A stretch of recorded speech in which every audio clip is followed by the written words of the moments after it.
Olá, meus jovens, tudo bem? Hoje nós vamos falar sobre o Império Bizantino. Já tínhamos falado do Ocidente ali na Europa, onde existia o feudalismo, os cristãos da Europa Ocidental. Falamos também na aula passada dos povos árabes, surgimento do islamismo. Hoje vamos falar dos bizantinos. Quem são, afinal, os bizantinos? O que é o Império Bizantino? Ele é o Império Romano. Nossa, como assim, professor? O Império Romano não tinha acabado? Veja lá. Antes de acabar, o Império Romano se dividiu no meio, surgindo o Império Romano Ocidental e o Império Romano Oriental. O Império Romano Ocidental é o que chegou ao fim, que passou por aquela crise que a gente explicou e que por fim caiu, porque o Odoacro tomou o poder do imperador e daí ele foi virando vários reinos e por fim acabou virando vários feudos. Isso aconteceu no Império Romano do Ocidente. Porém, antes disso acontecer, o imperador Constantino tinha feito uma outra parte do Império Romano, que ele chamou de Império Romano Oriental ou Império Romano do Oriente, que não obedeceria mais à capital Roma, passaria a obedecer a uma capital que Constantino colocou em homenagem ao próprio nome dele, chamada Constantinopla. O que acontece? Vocês percebem que o ego do Constantino era algo muito grande. Vou chamar a cidade capital do Império Romano do Oriente de Constantinopla. Esse nome não pega muito bem, porque aquela cidade, há muitos e muitos anos, se chamava Bizâncio, certo? B-I-Z-A, com acento circunflexo, N-C-I-O, Bizâncio. Essa cidade, então, com o tempo, as pessoas voltam a chamar ela de Bizâncio. E o império que tinha como capital a cidade de Bizâncio se chamava Império Bizantino, certo? Por isso, ele é uma continuidade do Império Romano, só que nós começamos a chamar com este outro nome, de Império Bizantino. Por quê? Porque a capital dele não era Roma. Então vamos lá. Império Romano tem a capital em Roma.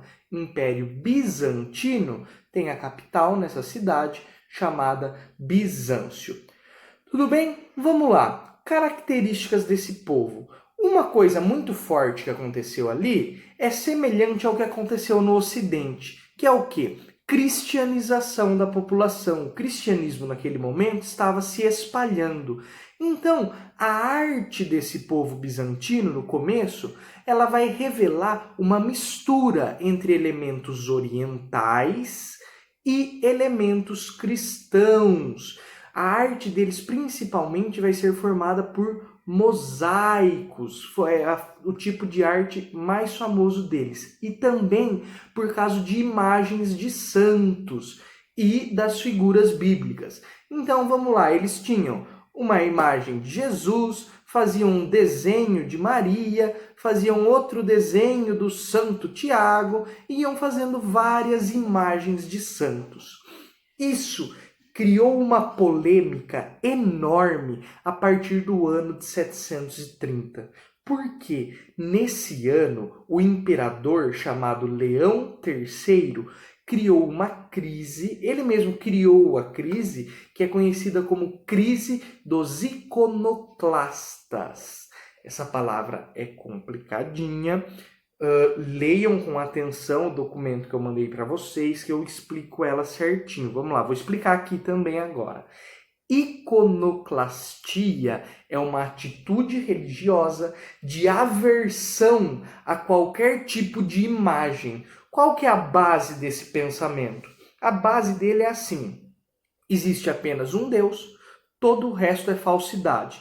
Então, se você faz uma estatuazinha de Jesus, você não está adorando a Jesus. Você está enganando as pessoas, fazendo com que as pessoas se esqueçam de Jesus e fiquem pensando naquela estátua.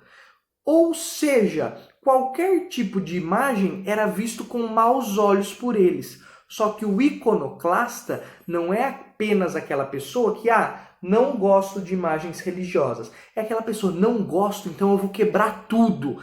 Então, neste momento, por ordem do imperador, as pessoas saíram quebrando todos os tipos de imagem que eles encontravam pela frente.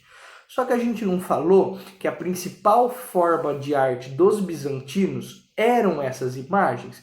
Então essa crise iconoclasta basicamente destruiu 50% da arte bizantina até aquele momento. Foi destruída boa parte da arte que eles possuíam.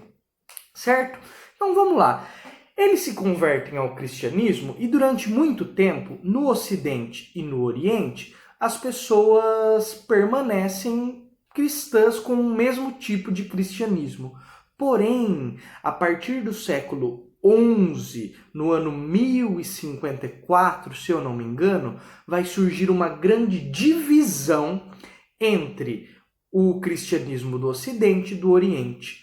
Como que vai chamar essa divisão? Cisma. Um cisma é sempre uma divisão. Quando você fala, fulano cismou, essa atitude de cismar significa se dividir. Então, o cisma do Oriente é um evento da história que separa a Igreja Católica Romana no Ocidente e a Igreja Ortodoxa no Oriente. Então, surgem duas grandes igrejas cristãs nesse período.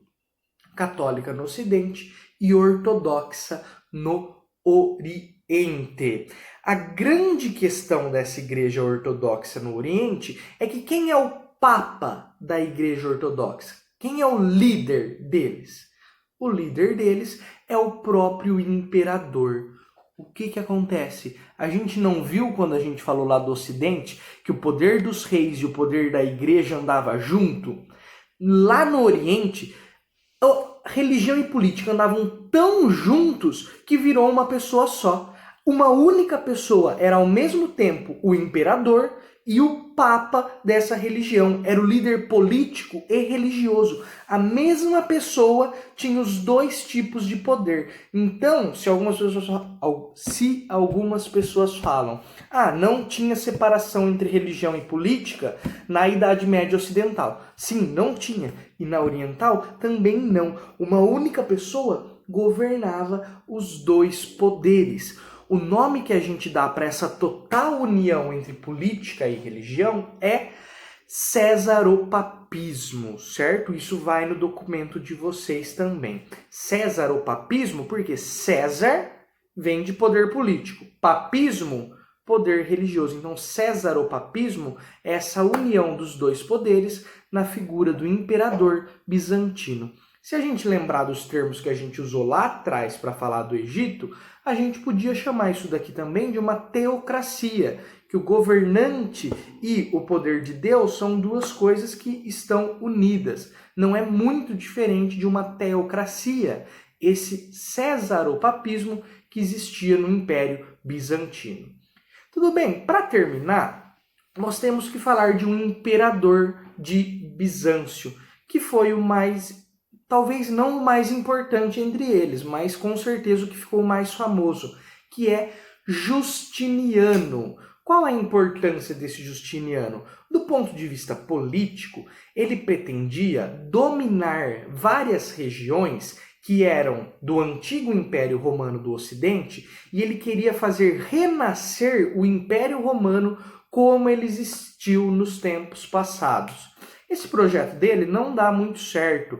O governo dele ficou marcado por ser bem rígido também. Ele reprimiu uma revolta em Nica. Essa revolta de Nica foi reprimida por ele. Então o governo dele é marcado por situações conturbadas, cheias de problema. Ele não é tão marcante pelo governo que ele fez. O que ele fez que o tornou famoso? As leis em Roma eram uma bagunça. Por quê? Porque existiam leis que vinham desde 1000 anos atrás e depois, 100 anos atrás, 100 anos depois tinha novas leis e novas leis e novas leis.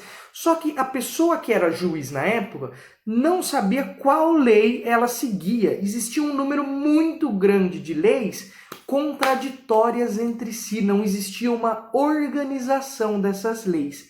Então ele vai ter uma ideia de organizar todas as leis romanas em um documento único.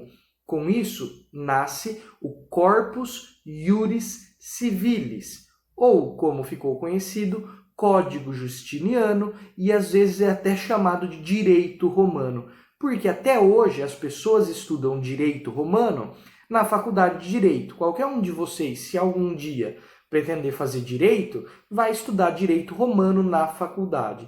Basicamente, o que as pessoas estudam do Direito Romano? Só esse Código Justiniano. Estudam um pouquinho das outras coisas, mas principalmente é esse Código Justiniano. As leis dos países modernos muito se basearam nesse Código Justiniano. Então, a grande obra do Justiniano foi compilar, ou seja, foi organizar todas as leis romanas em um único código. Então, dos bizantinos, é apenas isso que eu queria passar para vocês. Relembrando aqui, é o antigo Império Romano, a religião deles foi marcada num momento pela iconoclastia, que é o ódio às imagens, quebra das imagens.